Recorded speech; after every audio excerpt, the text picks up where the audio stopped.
ദൈവനാമത്തിന് മഹത്വം ഉണ്ടാകട്ടെ. ഇന്ന് രാത്രിയിലും കർത്താവിൻ്റെ വിലയേറിയ സന്നിധിയിൽ നമുക്ക് ഒരുമിച്ച് ചേർന്ന് വരുവാൻ ദൈവം നൽകിയ സാവകാശത്തെ ഓർത്ത് സന്തോഷിക്കുന്നു, ദൈവത്തെ സ്തുതിക്കുന്നു. കഴിഞ്ഞ ദിവസങ്ങളിലൊക്കെ നമ്മൾ പ്രാർത്ഥനയിൽ ഓർത്തതുപോലെ സുവിശേഷത്തിൻ്റെ നിർമ്മലമായ സാക്ഷ്യം നമ്മുടെ ഈ ദേശത്ത് വിളിച്ചറിയിക്കുവാൻ ദൈവം നമുക്ക് സാവകാശം തന്നു. അതെല്ലാം നമുക്ക് വളരെ നന്ദിയോടെ ഓർക്കാം, ദൈവത്തെ സ്തുതിക്കാം. കഴിഞ്ഞ ക്ലാസ്സിൽ ഞാൻ ഒടുവിലായി പറഞ്ഞ് നിർത്തിയതുപോലെ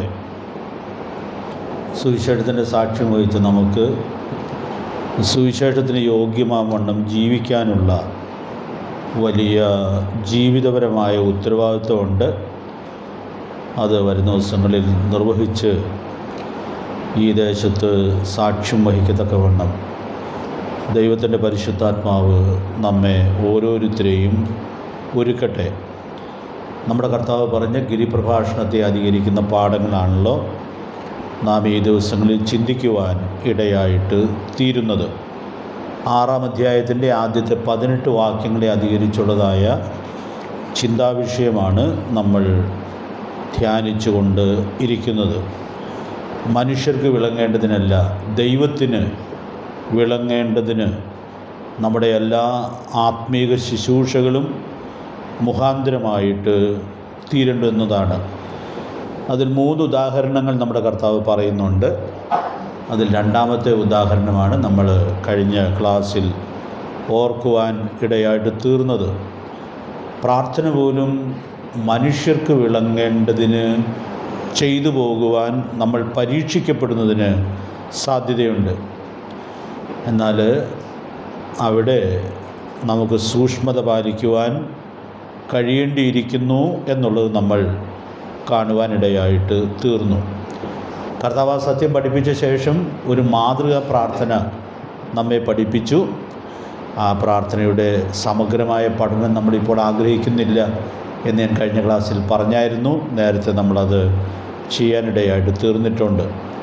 എങ്കിലും കഴിഞ്ഞ ക്ലാസ്സിൽ ഈ പ്രാർത്ഥനക്കാരനിൽ ഈ പ്രാർത്ഥന വരുത്തുന്ന രൂപാന്തരത്തെ സംബന്ധിച്ച് ഞാൻ ചില സത്യങ്ങൾ വളരെ ചുരുക്കമായി ഓർപ്പിക്കാനിടയായിട്ട് തീർന്നു. അത് കഴിഞ്ഞ ക്ലാസ്സിൽ പറഞ്ഞ് അവസാനിപ്പിക്കണമെന്ന് വിചാരിച്ചാണെങ്കിലും അവസാനിപ്പിക്കാനായിട്ട് സാധിച്ചില്ല. ആ രൂപാന്തരത്തിൻ്റെ 7 സത്യങ്ങളാണ് നമ്മൾ കഴിഞ്ഞ ക്ലാസ്സിൽ ഓർത്തത്. വിശദീകരണം കൂടാതെ ഞാൻ 7 സത്യം പറഞ്ഞിട്ട് ചേർത്ത് 2 കാര്യം കൂടെ ഇന്ന് രാത്രിയിൽ ചേർത്ത് പറഞ്ഞ് നമുക്ക് അവിടെ നിന്ന് മുമ്പോട്ട് പോകാം എന്ന് ആഗ്രഹിക്കുകയാണ്. നമ്മൾ ഈ വണ്ണം പ്രാർത്ഥിക്കുന്ന ആളുകളാണ്. നമ്മൾ ആ പ്രാർത്ഥന ഉരുവിടുന്നില്ല എന്ന് മാത്രമേ ഉള്ളൂ. നമ്മൾ ആ പ്രാർത്ഥനയുടെ മാതൃക സൂക്ഷിക്കുന്നവരായ ആളുകളാണ്.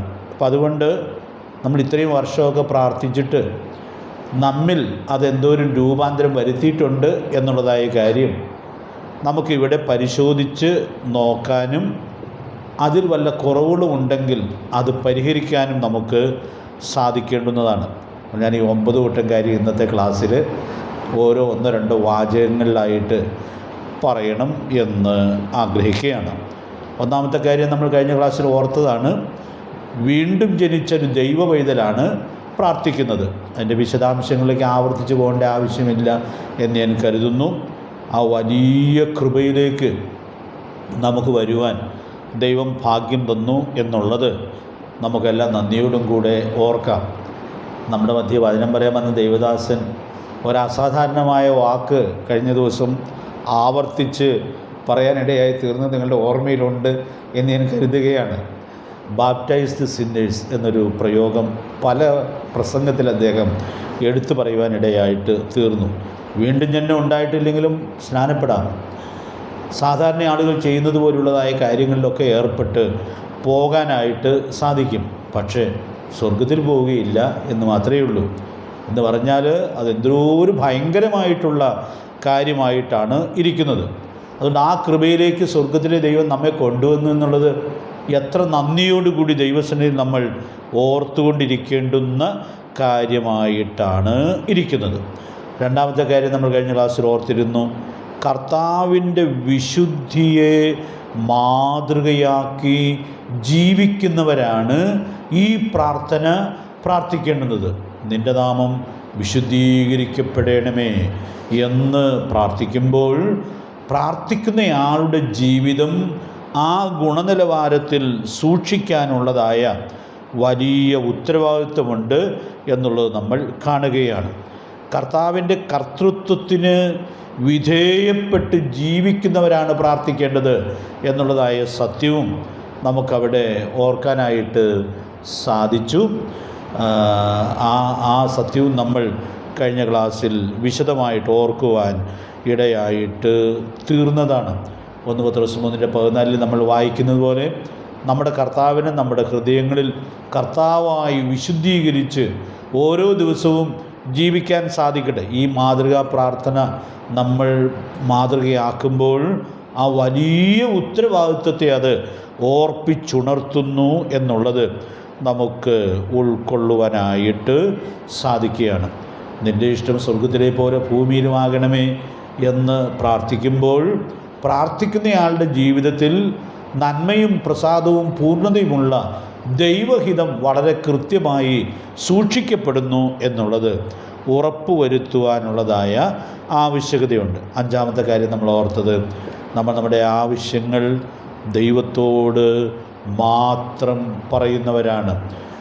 വളരെ പ്രധാനപ്പെട്ടൊരു ആവശ്യമാണ് നമ്മുടെ കർത്താവ് പഠിപ്പിച്ച പ്രാർത്ഥനയിൽ പറഞ്ഞിരിക്കുന്നത്. ഞങ്ങൾക്ക് ആവശ്യമുള്ള ആഹാരം ഇന്ന് തരണമേ. നമുക്ക് ഈ ലോക ജീവിതത്തിൽ ഏറ്റവും അത്യാവശ്യമുള്ള കാര്യം അതാണ്. അപ്പോൾ അത് നമുക്ക് പ്രാർത്ഥിക്കാം. അതുപോലെ മറ്റെല്ലാ ആവശ്യങ്ങളും നമുക്ക് സ്തോത്രത്തോടെ ദൈവത്തോട് അറിയിക്കാനായിട്ട് സാധിക്കണം. കഴിഞ്ഞ ക്ലാസ്സിൽ ഞാൻ പറഞ്ഞായിരുന്നു, നമ്മൾ സ്വർഗത്തിലെ ദൈവത്തോടാണ് പ്രാർത്ഥിക്കുന്നത്. അപ്പം അതുകൊണ്ട് നമ്മൾ അങ്ങനെ പ്രാർത്ഥിക്കാൻ അവകാശമുള്ള ദൈവമക്കളായ നാം നമ്മുടെ ആവശ്യങ്ങളുമായിട്ട് മനുഷ്യൻ്റെ മുമ്പാകെ നിൽക്കാൻ പാടില്ല എന്നുള്ളതായ കാര്യം നമ്മൾ ഓർക്കുവാൻ ഇടയായിട്ട് തീർന്നു. 6-ാമത്തെ കാര്യം പ്രായോഗികമാക്കാനായിട്ട് കുറച്ച് പ്രയാസമുള്ളതായ ഒരു കാര്യമാണ്, എങ്കിലും നമ്മൾ കൂടെ ഓർക്കുന്നതായൊരു കാര്യമാണ്. ആരോടും വഴക്കില്ലാത്ത പ്രാർത്ഥനക്കാരനെയാണ് ഇവിടെ നമ്മൾ കാണുന്നത്. ആ കാര്യം ഞാൻ വിശദീകരിച്ചതാണ്, കൂടെ വിശദീകരിച്ചുകൊണ്ടിരിക്കുന്നതാണ്. എങ്കിലും ഒരു വാചകം കൂടെ എടുത്ത് പറഞ്ഞോട്ടെ. ഞങ്ങളുടെ കടക്കാരോട് ഞങ്ങൾ ക്ഷമിച്ചിരിക്കുന്നത് പോലെ. അപ്പോൾ കടക്കാരോട് ക്ഷമിച്ചവരാണ് ഈ പ്രാർത്ഥന പ്രാർത്ഥിക്കേണ്ടത്. ഈ ഒരു കാര്യം മാത്രം ശരിയായാൽ നമ്മുടെ ജീവിതം എത്രയോ മനോഹരമായിരിക്കും. കാരണം ഈ ലോകത്തിൽ ആരോടും വഴക്കില്ലാതെ പിണക്കമില്ലാതെ ജീവിക്കാവുന്ന ഉന്നതമായ സാധ്യതയിലേക്കാണ് സ്വർഗത്തിലെ ദൈവം സുവിശേഷത്താൽ നമ്മെ കൊണ്ടുവരുവാൻ ഇടയായിട്ട് തീർന്നിട്ടുള്ളത്. 7-ാമത്തെ കാര്യം അതോട് ചേർത്ത് പറഞ്ഞിരിക്കുന്നതാണ്. ഞങ്ങളുടെ കടക്കാരോട് ഞങ്ങൾ ക്ഷമിച്ചിരിക്കുന്നത് പോലെ ഞങ്ങളുടെ കടങ്ങളെ ഞങ്ങളോടും ക്ഷമിക്കണമേ. അപ്പോൾ ഈ യോഗ്യതയോടു കൂടി പാപത്തെ ഓർത്ത് മാനസാന്തരപ്പെട്ട് കടങ്ങൾ കർത്താവിനോട് ഏറ്റുപറഞ്ഞ് ഉപേക്ഷിച്ച് ശുദ്ധീകരണം പ്രാപിച്ചവരാണ് പ്രാർത്ഥിക്കേണ്ടിയിരിക്കുന്നത്. അപ്പോൾ ഈ പ്രാർത്ഥന ജീവിതത്തിൽ എന്തെല്ലാം രൂപാന്തരങ്ങൾ വരുത്തുന്നു എന്നുള്ളതായ വലിയ സത്യം നമുക്കിവിടെ ഉൾക്കൊള്ളുവാനായിട്ട് സാധിക്കുകയാണ്. ഈ 7 കാര്യങ്ങൾ ഞാൻ കഴിഞ്ഞ ക്ലാസ്സിൽ പറഞ്ഞതാണ്. ഇന്ന് 8ഉം 9ഉം കാര്യങ്ങൾ പറഞ്ഞിട്ട് നമുക്ക് ക്ലാസ് തുടരാം എന്ന് കരുതുകയാണ്. അടുത്ത പ്രാർത്ഥനാ വിഷയം നമ്മൾ കാണുന്നത്, ഞങ്ങളെ പരീക്ഷയിൽ കടത്താതെ ദുഷ്ടങ്കൽ നിന്ന് ഞങ്ങളെ വിടുവിക്കണമേ. അപ്പോൾ ഇവിടെ പ്രാർത്ഥനക്കാരൻ ദുഷ്ടങ്കൽ നിന്ന് വിടുതൽ പ്രാപിച്ച് വിജയകരമായി ജീവിക്കേണ്ടതിനു വേണ്ടി കർത്താവിൽ മനഃപൂർവം ആശ്രയിക്കുകയാണ്. അതുകൊണ്ട് പ്രിയപ്പെട്ടവരെ, ഒരു ദൈവ പൈതലിൻ്റെ ജീവിതം ഓരോ കാര്യങ്ങളിലും കർത്താവിൽ ഏകാഗ്ര ഹൃദയത്തോടെ ആശ്രയിക്കത്തക്കവണ്ണം ഒരുക്കുന്നതായ ജീവിതമാണ്. നമ്മുടെ കർത്താവ് മാളികമുറിയിലെ പ്രസംഗത്തിൽ പറഞ്ഞായിരുന്നു, എന്നെ പിരിഞ്ഞ് നിങ്ങൾക്ക് ഒന്നും ചെയ്യാനായിട്ട് കഴിയുകയില്ല. അതുകൊണ്ട് പ്രിയപ്പെട്ടവരെ, നമ്മൾ ഈ ചിന്ത എപ്പോഴും നമ്മുടെ മനസ്സിൽ സൂക്ഷിക്കുവാൻ ഇടയായിട്ട് തീരണം. നമ്മുടെ കർത്താവിനെ പിരിഞ്ഞ് നമുക്ക് ഒന്നും ചെയ്യാനായിട്ട് സാധിക്കുകയില്ല. അതുകൊണ്ട് പ്രിയപ്പെട്ടവരെ, ആ ബോധ്യം ഒരു ദൈവപൈതലിനെ ഭരിക്കുമ്പോൾ ഇവിടെ പ്രാർത്ഥിക്കുന്ന വിഷയത്തിലും മറ്റു വിഷയങ്ങളിലുമൊക്കെ കർത്താവ് എന്നെ സഹായിച്ചല്ലാതെ വേറെ യാതൊരു വഴിയുമില്ല എന്നുള്ളതായ ആ ആശ്രയബോധം നമ്മെ സാരമായി സ്വാധീനിക്കുവാൻ ഇടയായിട്ട് തീരും.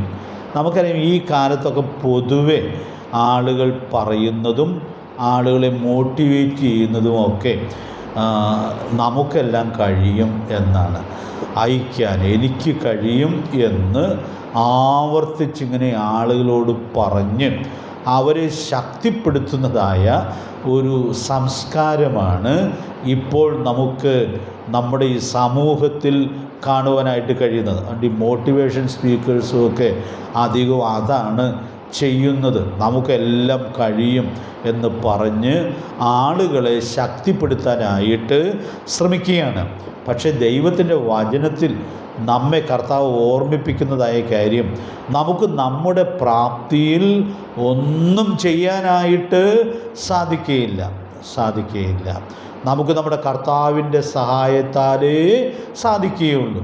പൗലോസിൻ്റെ വാക്കുകൾ നമ്മൾ കൂടെ ഓർക്കുമല്ലോ, എന്നെ ശക്തനാക്കുന്നവൻ മുഖാന്തരം ഞാൻ സകലത്തിനും മതിയാകുന്നു എന്ന് മാത്രം പറയണമെങ്കിൽ അതൊരു അഹങ്കാരത്തിൻ്റെ വാക്കുകളായിട്ടാണ് ഇരിക്കുന്നത്.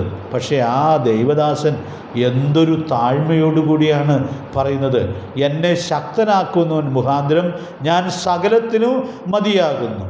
പൗലോസിൻ്റെ മറ്റൊരു വാചകങ്ങൾ നമുക്ക് ഓർത്തു പോകാം, ഞാനാകുന്നത് കൃപയാൽ ആകുന്നു. അതുകൊണ്ട് പ്രിയപ്പെട്ടവരെ, പ്രാർത്ഥനക്കാരൻ എപ്പോഴും എല്ലാ കാര്യത്തിലും കർത്താവിൽ ആശ്രയിക്കുന്നവനാണ്. ഒരു റെഫറൻസ് എഴുതിയിട്ട് ഹബക്കൂക്കിൻ്റെ പുസ്തകം 1-ാം അധ്യായത്തിൻ്റെ 11-ാമത്തെ വാക്യത്തിൽ ഒരു അന്യദൈവത്തെക്കുറിച്ച് നമ്മൾ വായിക്കണമെന്നില്ല, നമുക്ക് നല്ല പരിചയമുള്ള വാക്യമാണിത്. ഈ അന്യദൈവങ്ങളെക്കുറിച്ച് നമ്മൾ വീണുപോകാൻ സാധ്യതയുള്ള, ആശ്രയിച്ചു പോകാൻ സാധ്യതയുള്ളതായ ചില അന്യദൈവങ്ങളെക്കുറിച്ച് തിരുവെഴുത്തിൽ നമ്മൾ വായിക്കുന്നുണ്ട്. അതൊക്കെ നമുക്ക് നന്നായിട്ട് അറിയാവുന്നതാണ്. എങ്കിലൊരു സാമ്പിളിന് ഞാനൊന്ന് ഓർപ്പിക്കുകയാണ്. നമ്മുടെ ഈ പ്രസംഗത്തിൽ തന്നെ കർത്താവ് ഇനി പറയുന്നുണ്ട്, 2 യജമാനന്മാരെ സേവിക്കാൻ പറ്റുകയില്ല. അവിടെ 2 യജമാനന്മാരെന്ന് പറയും, ഒന്ന് ദൈവം, പിന്നെ പറഞ്ഞിരിക്കുന്ന യജമാനൻ ഏതാണ് ഓർക്കേണ്ടത്? മാമോൻ. അപ്പോൾ ഈ പണം നമ്മുടെ യജമാനനായിട്ട് മാറാനുള്ളതായ സാധ്യതയുണ്ട്. ധാരാളം സമ്പത്തുണ്ടെങ്കിൽ ഇനി എന്നെ ആരും സഹായിച്ചില്ല എന്നൊന്നും കരുതി ഒരു കുഴപ്പമില്ല, അതൊക്കെ പണം കൊണ്ട് സാധിക്കാം എന്ന് വിചാരിച്ചു പോകുന്ന ആളുകൾ ഉണ്ട്. അങ്ങനെ വിചാരിക്കുന്ന ഒത്തിരി ആളുകൾ ഈ ലോകത്തിൽ ജീവിക്കുന്നുണ്ട്. പക്ഷേ നമ്മൾ അങ്ങനെ ജീവിക്കുന്ന ആളുകളല്ല. കാരണം നമുക്ക് അങ്ങനെ ജീവിക്കാനായിട്ട് സാധിക്കുകയില്ല. അവരുടെ ദൈവം വയറ് എന്നൊരു പ്രയോഗം ഫിലിപ്പ് ലേഖനത്തിലുണ്ടല്ലോ. അപ്പോൾ അതൊക്കെ ദൈവത്തിൻ്റെ സ്ഥാനത്ത് വന്നു പോകാൻ സാധ്യതയുള്ള കാര്യങ്ങളായിട്ടാണ് ഇരിക്കുന്നത്. അപ്പോൾ അതിൽ പറയാവുന്ന ഒന്നാണ് ഹബക്കൂക്ക് 1:11 പറയുന്നത്, അവരുടെ ശക്തി അവരുടെ ദൈവം എന്ന് അവർ കണക്കാക്കുക. എന്ന് പറഞ്ഞാൽ എന്നെക്കൊണ്ട് എല്ലാം ചെയ്യാനായിട്ട് സാധിക്കും എന്ന് ചിന്തിച്ചു പോകാനുള്ളതായ സാധ്യതയുണ്ട്. നമ്മുടെ ഈ നാട്ടിലൊക്കെ ഒന്ന് സുവിശേഷം അറിയിച്ച കർത്താവിൻ്റെ ദാസൻ ഞാൻ കണ്ടിട്ടില്ല, നമ്മളാരും തന്നെ കണ്ടിട്ടുണ്ട് എന്നെനിക്ക് തോന്നുന്നില്ല. C.T. മത്തായിച്ചൻ എഴുതിയ കുറേ പാട്ടുകൾ നമ്മുടെ ആത്മീയ ഗീതത്തിൽ ഉണ്ട്. ഞാനതിൽ ഏറ്റവും കൂടുതൽ ആസ്വദിക്കുന്നതായ ഒരു ലൈനുണ്ട്, നമുക്കെല്ലാം അറിയാവുന്ന പാട്ടാണ്. ഒരു ലൈൻ വേണമെങ്കിൽ പാടാം. എന്നിലില്ല ശക്തിലേശമോർക്കിൽ നിന്നിലാശ്രയിക്കയാൽ മോദമെന്നും മോദം ക്രൂശിങ്കൽ എൽ പ്രശംസയല്ലോ ലോകവാസം നീങ്ങി ഞാൻ വിശ്രമിക്കുവോളം.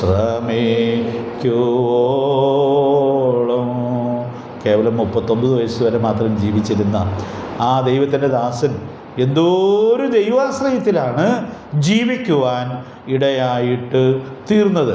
അതുകൊണ്ട് പ്രിയപ്പെട്ടവരെ, നമുക്ക് ആ പാട്ടിൻ്റെ ലൈനൊന്നും മനപ്പാഠം ഓർത്തിരുന്ന് ഇടയ്ക്കിടയ്ക്ക് പാടി നമ്മുടെ കർത്താവിൽ ആശ്രയിക്കാനായിട്ട് സാധിക്കട്ടെ. നമ്മുടെ പരിമിതിയെ തിരിച്ചറിയാനായിട്ട് സാധിക്കട്ടെ. പ്രാർത്ഥനക്കാരൻ ദുഷ്ടങ്കൽ നിന്ന് വിടുവിക്കേണ്ടതിനു വേണ്ടി ദൈവത്തിൽ ആശ്രയിക്കുന്നു എന്നുള്ളത് നമുക്ക് കാണാനായിട്ട് സാധിക്കുകയാണ്. ഒരു റെഫറൻസ് കൊണ്ട് എഴുതിയിട്ടോ, യോഹന്നാൻ്റെ സുവിശേഷം 17-ാം അധ്യായത്തിൻ്റെ 15-ാമത്തെ വാക്യത്തിൽ നമ്മുടെ കർത്താവ് നമുക്ക് വേണ്ടി, തൻ്റെ ശിഷ്യന്മാർക്ക് വേണ്ടി മധ്യസ്ഥ പ്രാർത്ഥന നടത്തുമ്പോൾ അവിടെ കർത്താവ് പ്രാർത്ഥിക്കുകയാണ്, അവരെ ലോകത്തിൽ നിന്ന് എടുക്കണം എന്നല്ല, പിന്നെ ദുഷ്ടൻ്റെ കയ്യിൽ അകപ്പെടാതെ വണ്ണം അവരെ കാത്തുകൊള്ളണം. ഈ രണ്ട് വാക്യം കണക്ട് ചെയ്ത് നമ്മൾ പലപ്പോഴും ഓർക്കാറുണ്ട്, എങ്കിലും ഞാൻ ഒരിക്കൽ കൂടി ഒന്ന് ഓർപ്പിച്ചുണർത്തുകയാണ്. അപ്പോൾ പ്രാർത്ഥിക്കുന്ന പ്രാർത്ഥനക്കാരൻ ദൈവത്തിൽ ആശ്രയിക്കുകയാണ്. ഞങ്ങളെ പരീക്ഷയിൽ കടത്താതെ ദുഷ്ടങ്കൽ നിന്ന് വിടുവിക്കണം.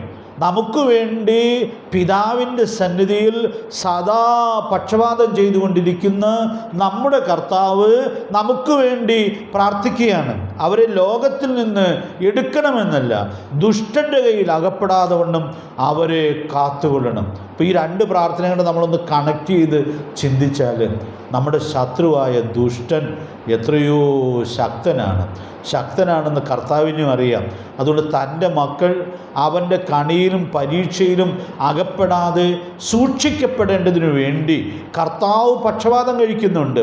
നമുക്കും ആ വിഷയം ഓർത്ത് പ്രാർത്ഥിക്കാം. അതുകൊണ്ട് പ്രിയപ്പെട്ടവർ, ഇതെനിക്ക് ഒത്തിരി ധൈര്യം തരുന്നതായ ഒരു കാര്യമാണ്. കാരണം നമുക്ക് ഏത് പാപത്തിൻ്റെ മേലും വിജയം വരിച്ച് ജയാളികളായിട്ട് ജീവിക്കാം. കാരണം നമ്മുടെ മിടുക്കൊണ്ടല്ല, പിന്നെയോ നമ്മുടെ കർത്താവ് നമുക്ക് വേണ്ടി പിതാവിൻ്റെ സന്നിധിയിൽ പക്ഷപാതം കഴിക്കുന്നു എന്നുള്ളത് കൊണ്ട് ഏത് പാപത്തിൻ്റെ മേലും വിജയം വരിച്ച് ജയാളികളായിട്ട് ജീവിക്കാനുള്ള ഉന്നതമായ സാധ്യതയിലേക്കാണ് സ്വർഗത്തിലെ ദൈവം നമ്മെ കൊണ്ടുവന്നിരിക്കുന്നത്. അതുകൊണ്ട് പ്രിയപ്പെട്ടവരെ, നാം എത്ര അനുഗ്രഹീതമായ സ്ഥാനത്ത് ആത്മീക പദവിയിൽ എത്തിച്ചേർന്നിരിക്കുന്നു എന്നുള്ളതായ ആ തിരിച്ചറിവോടെ നമുക്ക് ഓരോ ദിവസവും നമ്മുടെ കർത്താവിൽ ആശ്രയിക്കാം. നമ്മൾ പാപത്തിൻ്റെ മുമ്പിൽ നിന്ന് തോറ്റു ജീവിക്കേണ്ട ആളുകളല്ല, പിന്നെയോ നമ്മുടെ കർത്താവിനോട് കൂടെ ജയാളികളായിട്ട് ജീവിക്കത്തക്കവണ്ണം ദൈവത്തിൻ്റെ പരിശുദ്ധാത്മാവ് നമുക്ക് ധാരാളം ദൈവകൃപ നൽകട്ടെ. ഇനി 9-ാമത്തെ കാര്യം, രാജ്യവും ശക്തിയും മഹത്വവും എന്നേക്കും നിനക്കുള്ളത്. അപ്പോൾ ആ പ്രാർത്ഥന അവസാനിപ്പിക്കുന്നത്, ആ വാക്കുകളൊക്കെ നമ്മൾ വളരെ വിശദമായിട്ട് ഓർത്തതാണ്. ഞാനിത് വിശദീകരിക്കുവാനായിട്ട് ശ്രമിക്കുന്നില്ല. രാജ്യം നിനക്കുള്ളത്. രാജ്യം എന്ന് പറയുന്നതിന് ഒത്തിരി വിശാലമായ അർത്ഥമുണ്ട്.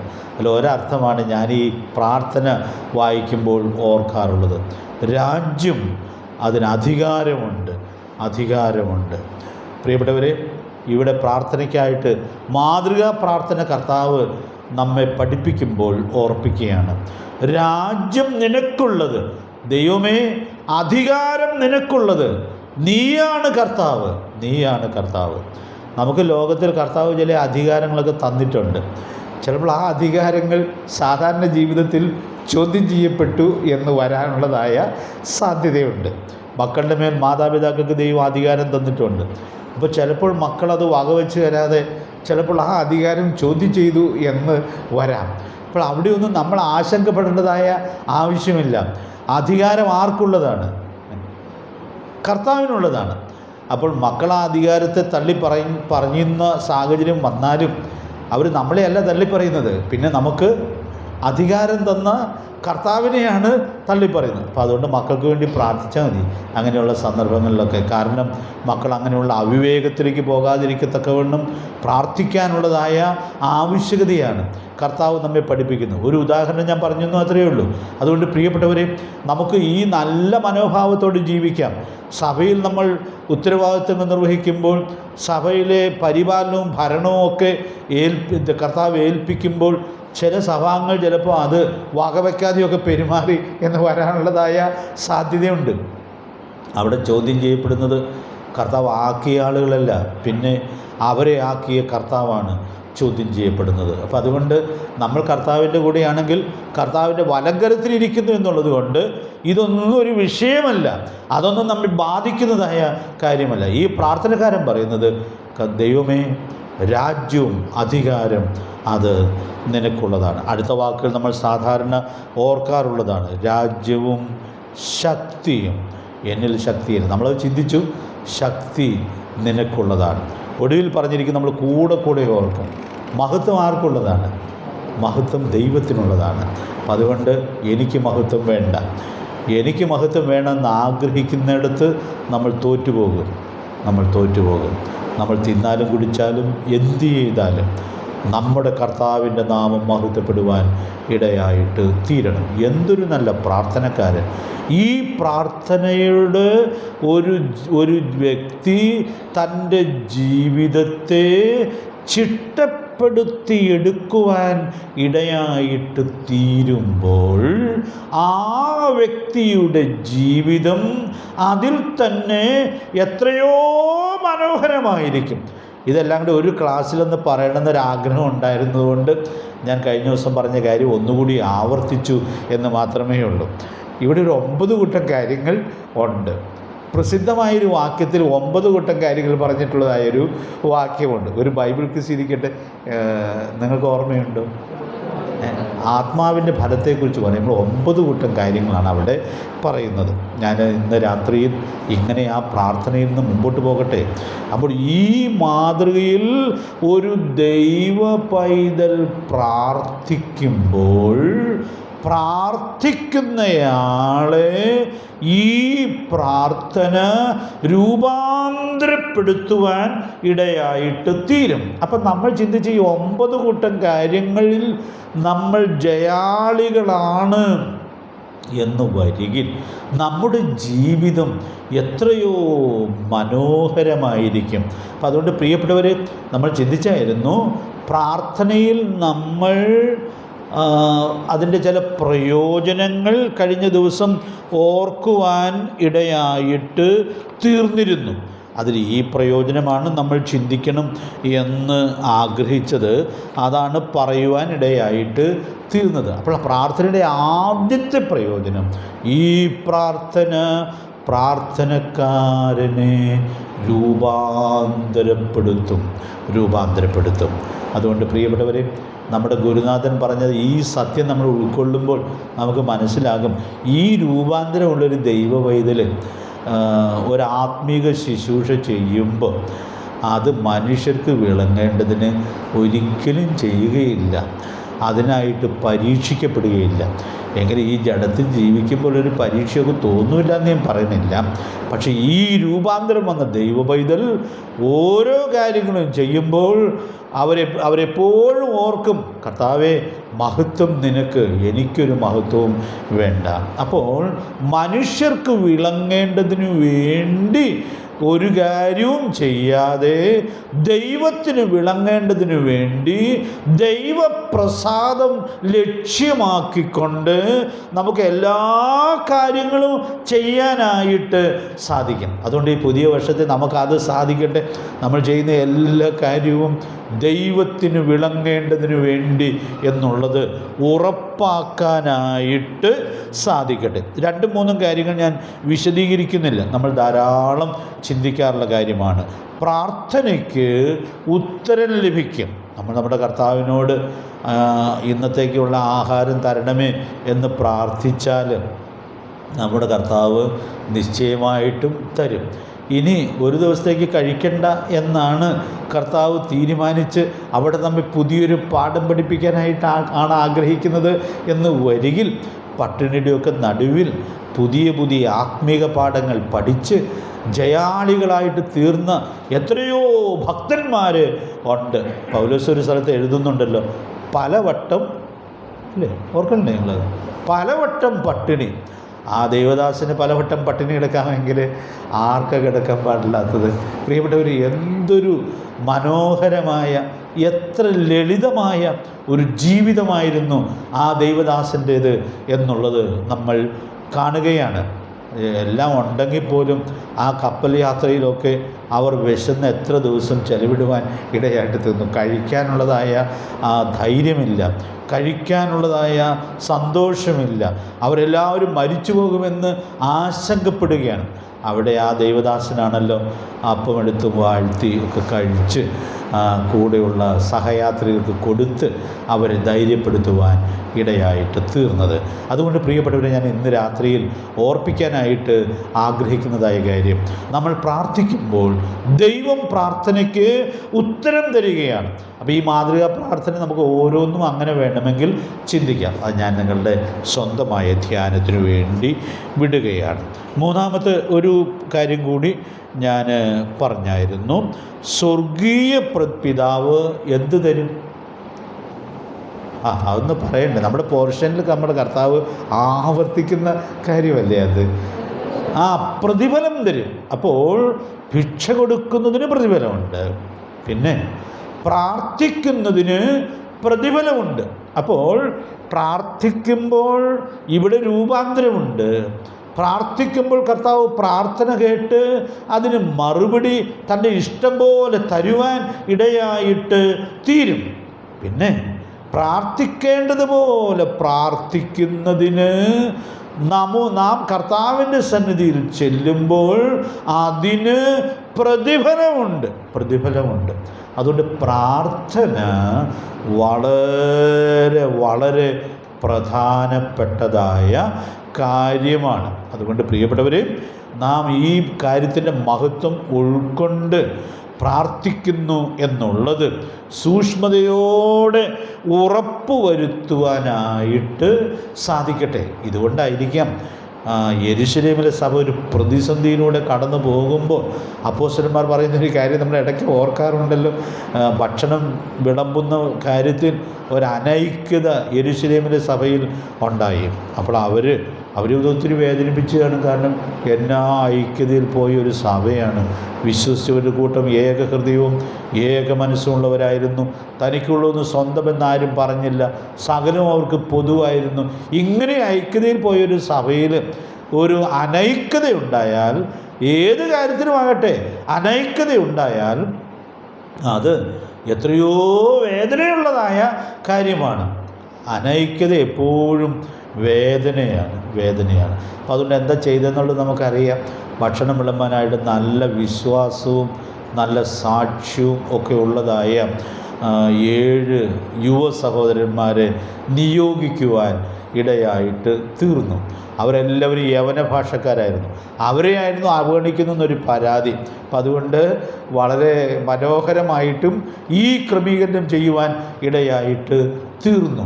അവരിൽ 7 പേരെ, നല്ല സാക്ഷ്യമുള്ളവരെ ആ ഉത്തരവാദിത്വം ഏൽപ്പിച്ചു. അടുത്ത വാചകം പറയാനാണ് ഞാനതൊന്ന് പറഞ്ഞത്. എന്നിട്ട് അപ്പോസ്തലന്മാർ പറഞ്ഞു, ഞങ്ങൾ എന്തിനു ഉറ്റിരിക്കും? ഞങ്ങൾ പ്രാർത്ഥനയിലും വചന ശുശ്രൂഷയിലും ഉറ്റിരിക്കും. അവിടെ ഒരു വലിയ പാഠമുണ്ട് കേട്ടോ. ഇത്രയും വലിയൊരു പ്രശ്നം ഉണ്ടായിരിക്കുകയല്ലേ, എന്നാൽ ഞങ്ങൾ വിളമ്പിക്കോളാം, ഇപ്പോൾ അതിന് പിന്നെ പരാതി ഉണ്ടാവില്ലല്ലോ എന്ന് അവർ വിചാരിച്ചില്ല. കാരണം ഇവരെ കർത്താവ് ഏൽപ്പിച്ച ഉത്തരവാദിത്വം വേറെയാണ്. ഇപ്പോൾ സഭയിൽ കർത്താവ് ഓരോരുത്തരെയും ഏൽപ്പിച്ചിരിക്കുന്ന ഉത്തരവാദിത്വം അവർ നന്നായി നിർവഹിക്കുമ്പോഴാണ് സഭ നന്നായി പോകുവാൻ ഇടയായിട്ട് തീരുന്നത്. നമ്മളെല്ലാവരും ഒരു ശരീരത്തിൻ്റെ അവയവങ്ങളാണെന്നൊക്കെ സഭയെക്കുറിച്ചുള്ള അകത്തുള്ള സന്ദേശത്തിൽ കർത്താവിൻ്റെ ദാസൻ നമ്മോട് ആവർത്തിച്ച് പറയുവാൻ ഇടയായിട്ട് തീർന്നല്ലോ. അപ്പോൾ അതുകൊണ്ട് നമ്മുടെ ഉത്തരവാദിത്വം എന്താണെന്നുള്ളത് മനസ്സിലാക്കി അത് വിശ്വസ്തമായി നിർവഹിക്കാനായിട്ട് കഴിയേണ്ടിയിരിക്കുന്നു. ദൈവത്തിൻ്റെ പരിശുദ്ധാത്മാവ് അതിനാവശ്യമായ ദൈവകൃപ നൽകട്ടെ. അപ്പോൾ ഞാൻ പറഞ്ഞു വന്നതിൻ്റെ ചുരുക്കം, ഈ പ്രാർത്ഥന അതിൽ തന്നെ എത്ര പ്രധാനപ്പെട്ടതാണ്. അതുകൊണ്ട് സഭയിലെ ഏറ്റവും മുഖ്യമായ കാര്യമാണിത്. സാധാരണ നമ്മൾ പറയും പ്രാർത്ഥനയോഗത്തിനാണ് പൊതുവെ ആളുകൾ കുറവ്, പക്ഷേ പ്രാർത്ഥിക്കാനുള്ള വലിയ ആഗ്രഹവും അതിനുള്ളതായ വലിയ ആ ജിജ്ഞാസയും താല്പര്യവും ഒക്കെ നമ്മിൽ രൂപപ്പെടുന്നു എന്നുള്ളത് സൂക്ഷ്മതയോടെ ഉറപ്പുവരുത്തുവാനായിട്ട് ദൈവത്തിൻ്റെ പരിശുദ്ധാത്മാവ് നമ്മെ സഹായിക്കട്ടെ. ഇനി മൂന്നാമത്തെ ഉദാഹരണത്തിലേക്ക് വന്ന് ഞാൻ ചുരുക്കം ചില വാക്കുകൾ ഇന്ന് പറയാൻ പറ്റുകയുള്ളൂ എന്നാണ് കരുതുന്നത്.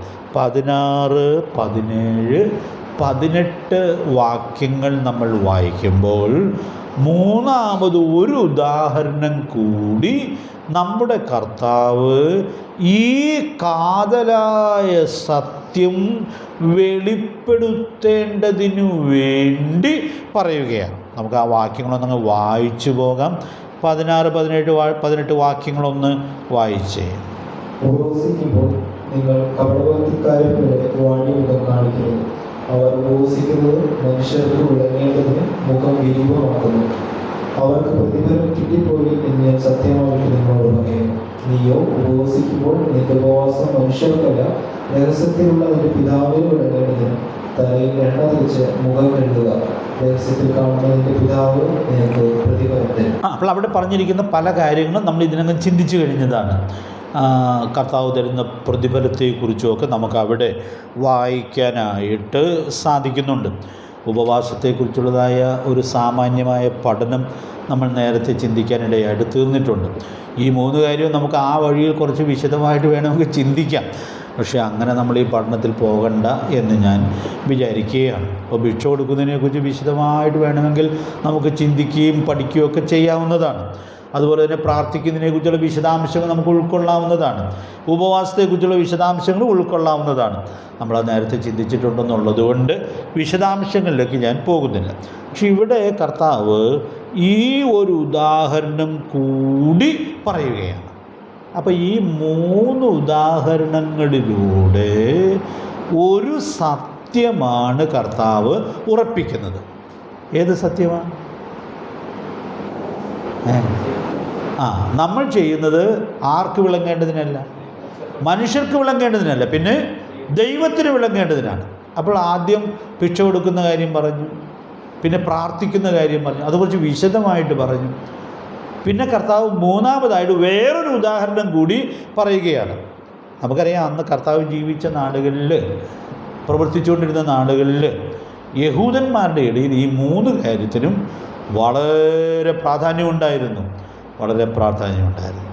അപ്പം അതുകൊണ്ട് അവർ മനുഷ്യർക്ക് വിളങ്ങേണ്ടതിനു വേണ്ടി ഈ 3 കാര്യങ്ങൾ ചെയ്തുകൊണ്ടിരുന്നു എന്നുള്ളത് നമ്മൾ കാണുകയാണ്.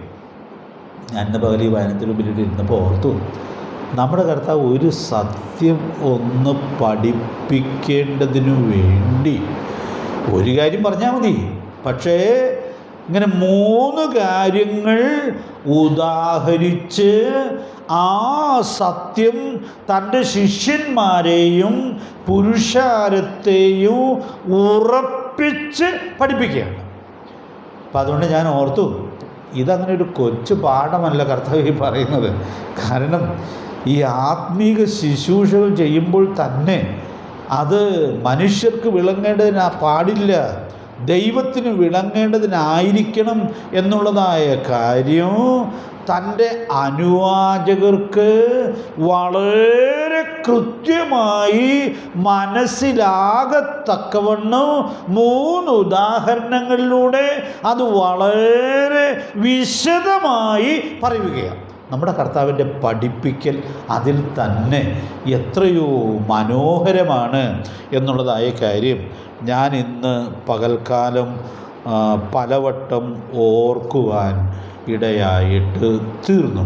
പല ഉപമകളുമൊക്കെ കർത്താവ് പറഞ്ഞിട്ടുള്ളതുമൊക്കെ ഇങ്ങനെയൊക്കെയുള്ള ചില അടിസ്ഥാന സത്യങ്ങൾ തൻ്റെ അനുവാചകരെ പഠിപ്പിക്കേണ്ടതിന് വേണ്ടി. നമ്മൾ ഈ 2-3 ക്ലാസ്സുകളിലായിട്ട് ഈ ഒരു സത്യം ആവർത്തിച്ച് ചിന്തിച്ചു എന്നുള്ളത് കൊണ്ട് നമ്മളേതായാലും ഇതിൽ വഴിമാറരുത് കേട്ടോ. കാരണം നമ്മൾ ചെയ്യുന്ന ശുശ്രൂഷകളെല്ലാം മനുഷ്യർക്ക് വിളങ്ങേണ്ടതിനല്ല, നമ്മുടെ ദൈവത്തിന് വിളങ്ങേണ്ടതിനായിരിക്കണം എന്നുള്ളത് എല്ലാ പരമാർത്ഥതയിലും ഉറപ്പുവരുത്തേണ്ടതിന് ദൈവാത്മാവ് നമുക്ക് ധാരാളം ദൈവകൃപ നൽകട്ടെ. അപ്പോൾ അതുകൊണ്ട് 3-ാമത്തെ ഉദാഹരണത്തിലൂടെയും ഈ സത്യമാണ് നമ്മുടെ കർത്താവ് വ്യക്തമാക്കുന്നതായി നമ്മൾ കാണുന്നത്. നമുക്കറിയാം, ഈ കപടഭക്തനായൊരു പരീശൻ്റെ പ്രാർത്ഥന നമ്മുടെ ഈ പഠനത്തിൽ നമ്മൾ ഇടയ്ക്കൊന്ന് ഓർത്തായിരുന്നു. അപ്പോൾ അങ്ങനെ ഉപവാസത്തെക്കുറിച്ച് പറയണ്ടല്ലോ, ഓർക്കണ്ടോ അത്? പരീശൻ്റെയും ചുങ്കക്കാരൻ്റെയും പ്രാർത്ഥന ലൂക്കോസ് 18. അപ്പോൾ അദ്ദേഹം പറയുന്നുണ്ട് ആഴ്ചയിൽ 2 വട്ടം ഉപവസിക്കുന്നു.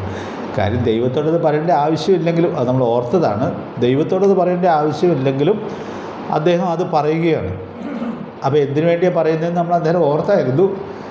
ഈ പ്രാർത്ഥന കേട്ടുകൊണ്ടിരിക്കുന്ന ആളുകൾക്ക് മനസ്സിലാകും ഇയാളങ്ങനെ സാധാരണ ഭക്തനല്ല, ആഴ്ചയിൽ 2 വട്ടം കൃത്യമായി ഉപവസിക്കുന്നയാളാണ് എന്നുള്ളതായ കാര്യം അവർക്ക് മനസ്സിലാകണം, അവർക്ക് വിളങ്ങണം. അപ്പോൾ അതിനു വേണ്ടിയാണ് അദ്ദേഹം പറയുന്നത് എന്നുള്ള, ദൈവത്തോട് പറയേണ്ട ആവശ്യമില്ല എന്നൊക്കെ നമ്മൾ അന്നേരം ചിന്തിക്കുവാനിടയായിട്ട് തീർന്നതാണ്. അപ്പോൾ ഈ ഒരു വ്യതിചലനം ആ നാടുകളിൽ ഇസ്രായേൽ ജനത്തിൻ്റെ നടുവിൽ വ്യാപകമായിട്ട് ഉണ്ടായിരുന്നു. ഈ പ്രസംഗം അടുത്തിരുന്ന് കേട്ടത് ശിഷ്യന്മാരാണെങ്കിലും പിന്നെ നമ്മൾ ഇതിൻ്റെ തുടക്കത്തിൽ വായിക്കുന്നുണ്ട് പുരുഷാരം എന്തോരം പേരുണ്ടായിരുന്നു നമുക്കറിയാൻ പാടില്ല, ചിലപ്പോൾ 1000 ആളുകൾ ഉണ്ടായിരുന്നു കാണും. പുരുഷാരം ഈ പ്രസംഗം കേട്ടുകൊണ്ടിരിക്കുന്നുണ്ട്. അപ്പോൾ ഈ പുരുഷാരവും ഇതെല്ലാം കണ്ട് പരിചയിച്ചിട്ടുള്ളതായ ആളുകളാണ്. അപ്പം അതുകൊണ്ട് കർത്താവ് ആ കാര്യത്തിലുള്ളതായ കപടമായ ഭക്തിയെ തുറന്ന് കാണിക്കുകയാണ് ചെയ്യുന്നത്. അതിൽ തന്നെ ഇവിടെ നമുക്ക് ഉൾക്കൊള്ളാനായിട്ട് സാധിക്കുന്നതായ കാര്യമാണ്. അപ്പോൾ കർത്താവിൻ്റെ ഈ പ്രതിപാദനത്തിൽ കർത്താവ് അതിലുള്ളതായ കാപട്യം വളരെ കൃത്യമായിട്ട് വെളിപ്പെടുത്തുകയാണ്. അപ്പോൾ അവിടെ ഈ ഉപവസിക്കുന്ന ആളുകൾ മനുഷ്യർക്ക് വിളങ്ങാൻ ചെയ്യുന്ന ഒരു കാര്യം കർത്താവ് ഇവിടെ എടുത്തു പറയുന്നുണ്ട്. വായിച്ചപ്പോൾ നിങ്ങൾ ശ്രദ്ധിച്ച് കാണുമായിരിക്കാം. അവർ ഉപവസിക്കുമ്പോൾ എന്തു ചെയ്യും? വാടിയ മുഖം കാണിക്കും. അപ്പോൾ നമ്മുടെ ഈ മുഖത്ത് നമ്മുടെ ശരിയായ ചിത്രം വെളിപ്പെടുവാൻ ഇടയായിട്ട് തീരും. സാധാരണ പറയുമല്ലോ, മുഖം ഹൃദയത്തിൻ്റെ കണ്ണാടിയാണ്. ഹൃദയം നമുക്ക് കാണാൻ പറ്റുകയില്ല, പക്ഷെ മുഖം കാണാം. അപ്പോൾ ഒരാളുടെ മുഖം ആ ആളുടെ ഹൃദയനില എങ്ങനെ ഇരിക്കുന്നു എന്നുള്ളത് വെളിപ്പെടുത്തുന്നതാണ്. ചില വാട്ടമൊക്കെ നല്ലതാണ് കേട്ടോ. നെഹമ്യാവിൻ്റെ മുഖം ഒരിക്കലും അങ്ങനെ വല്ലാതെ വാടി ദുഃഖിച്ച് ഒക്കെ ഇരുന്നു. അപ്പോൾ നെഹമ്യാവ് വലിയൊരു ജോലി ചെയ്യുന്നത് രാജാവിൻ്റെ പാനപാത്രവാഹകനാണ്. അപ്പോൾ ഇവന് കണ്ടപ്പോൾ രാജ്ഞിക്കൊക്കെ മനസ്സിലായി ഇവൻ്റെ മുഖം വല്ലാതെ വാടിയിരിക്കുകയാണ്, ദുഃഖം. ആ ദുഃഖം നല്ലതാണ്. തൻ്റെ യെരൂശലേമിനെ കുറിച്ചുള്ളതായ വേദന അത് മുഖത്ത് പ്രതിഫലിച്ചു. അതുകൊണ്ട് നമ്മുടെ പാപങ്ങളെക്കുറിച്ചുള്ള വേദനയും അതുപോലെ നമ്മുടെ കുടുംബത്തെക്കുറിച്ചുള്ളതായ ദുഃഖങ്ങളും നമ്മുടെ സഭയെക്കുറിച്ചുള്ളതായ ഭാരവും ഒക്കെ നമ്മുടെ മുഖത്ത് പ്രതിഫലിക്കട്ടെ. അത് ദൈവത്തിന് പ്രസാദകരമായിട്ടുള്ളതായ കാര്യമാണ്. എന്നാൽ ഈ വാട്ടം അതല്ല. ഇവർ ഉപവസിക്കുമ്പോൾ വാടിയ മുഖം കാണിക്കുകയാണ്. ആ വാക്കവിടെ നമ്മുടെ കർത്താവ് എന്ത് ഭംഗിയായിട്ടാണ് ഉപയോഗിക്കുന്നത്. വാടിയ മുഖം കാണിക്കുകയാണ്. ഞാനിന്ന് ഈ വാക്യത്തിലൂടെ കടന്നു പോയപ്പോൾ ഈ വാക്കൊന്ന് ധ്യാനിച്ചുകൊണ്ടിരിക്കുമ്പോൾ ഓർത്ത ഒരു കാര്യമുണ്ട്. ഈ പുരുഷാരത്തിൽ ഈ വാടിയ മുഖം കണ്ട ഒത്തിരി ആളുകൾ ഉണ്ടായിരിക്കും. ഈ വാടിയ മുഖം കാണിച്ച ആളുകളും കാണും. ഉപവാസത്തിൻ്റെ വഴിയിൽ വാടിയ മുഖം കാണിച്ച ആളുകളും കാണാം.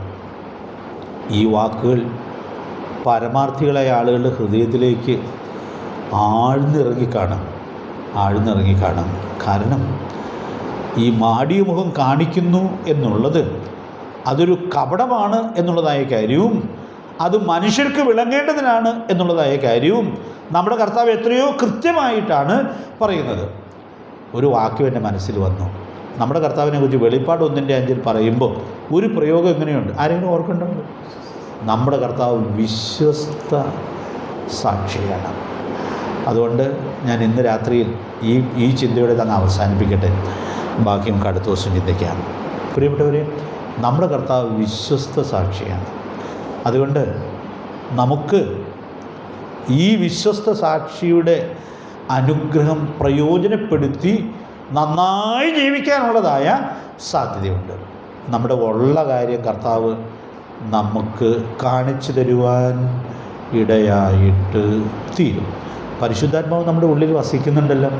പരിശുദ്ധാത്മാവ് വരുമ്പോൾ ചെയ്യുന്നതായ കാര്യം നമ്മുടെ കർത്താവ് മാളികമുറിയിലെ പ്രസംഗത്തിൽ പറയുന്നുണ്ടല്ലോ. പരിശുദ്ധാത്മാവ് വരുമ്പോൾ അവൻ പാപത്തെക്കുറിച്ച്, നീതിയെക്കുറിച്ച്, ന്യായവിധിയെക്കുറിച്ച് ബോധം വരുത്തും. അപ്പോൾ പരിശുദ്ധാത്മാവ് നമ്മിൽ വാസം ചെയ്തുകൊണ്ടിരിക്കുക. അപ്പോൾ ദൈവമക്കളായ നമുക്കൊരാഗ്രഹവും പ്രാർത്ഥനയും ഉണ്ടായിരിക്കണം. കർത്താവേ, എൻ്റെ നിജസ്ഥിതി അങ്ങെന്നെ കാണിച്ചു തരണം. എൻ്റെ ഭാഗത്തുള്ള കപടഭക്തിയൊക്കെ ഉണ്ടെങ്കിൽ അതും കാണിച്ചു തരണം. തിരുത്തപ്പെടേണ്ട പാപങ്ങളുണ്ടെങ്കിൽ അത് കാണിച്ചു തരണം. ഞാനത് തിരുത്താൻ ഒരുക്കമാണ്. നമ്മുടെ കർത്താവ് വിശ്വസ്ത സാക്ഷിയാണ്. മറ്റൊരു കാര്യസ്ഥനായ പരിശുദ്ധാത്മാവ് നമ്മോട് കൂടെ നമ്മുടെ ഹൃദയത്തിൽ ഉണ്ട്. അതുകൊണ്ട് പ്രിയപ്പെട്ടവരെ, നമ്മിൽ കപടഭക്തി വരാതെ നമുക്ക് നമ്മെ തന്നെ എല്ലാ വിശുദ്ധിയിലും സൂക്ഷിക്കത്തക്കവണ്ണം ദൈവത്തിൻ്റെ പരിശുദ്ധാത്മാവ് നമുക്ക് ധാരാളം ദൈവകൃപ നൽകട്ടെ. അപ്പോൾ ഇവർ കാണിക്കുന്നതായ കാര്യം, വാടിയ മുഖം കാണിക്കുന്നു എന്നുള്ളത് കർത്താവ് ഒരു ഉദാഹരണമായിട്ട് എടുത്ത് പറയുകയാണ്. പ്രിയപ്പെട്ടവരെ, കർത്താവ് നമുക്ക് കൃപ നൽകട്ടെ. അപ്പോൾ ഈ വാടിയ മുഖം കാണിക്കുമ്പോൾ അവർ ദൈവത്തിന് വേണ്ടിയല്ല, ദൈവസന്നിധി നിൽക്കാൻ വേണ്ടിയല്ല ഇത് ചെയ്യുന്നത്, പിന്നെയോ മനുഷ്യർക്ക് വിളങ്ങേണ്ടതിന് വേണ്ടി ചെയ്യുകയാണ്. അതുകൊണ്ട് നമ്മുടെ നിജസ്ഥിതി വളരെ കൃത്യമായി തിരിച്ചറിഞ്ഞ് ഈ നമ്മുടെ ദൈവത്തിന് ഏറ്റവും പ്രസാദകരമായ നില സൂക്ഷിച്ച് ഓരോ കാര്യങ്ങളിലും, ഓരോ ശുശ്രൂഷകളിലും അങ്ങനെ നമ്മെ നിയന്ത്രിക്കത്തക്കവണ്ണം ദൈവാത്മാവ് നമുക്ക് കൃപ നൽകട്ടെ. അപ്പോൾ ഞാൻ ഈ ചിന്തയിലൂടെ കടന്നുപോയുള്ള ഓർത്തു, നമ്മുടെ ഈ പാട്ടും പ്രാർത്ഥനയും പ്രസംഗവും അതൊക്കെയാണല്ലോ പ്രധാനമായിട്ടും ആത്മീക ശുശ്രൂഷയായിട്ട് ചെയ്യുന്നത്.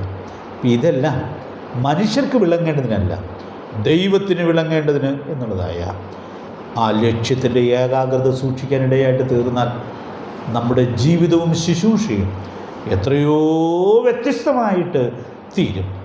ദൈവത്തിൻ്റെ ആത്മാവ് നമുക്ക് കൃപ നൽകട്ടെ. ഈ മൂല്യങ്ങളെ നമുക്ക് പകർത്തി സാക്ഷ്യം വഹിക്കുവാൻ കർത്താവ് നമ്മെ സഹായിക്കട്ടെ. അവൻ്റെ വിലയേറിയ നാമം വാഴ്ത്തപ്പെടുമാറാകട്ടെ.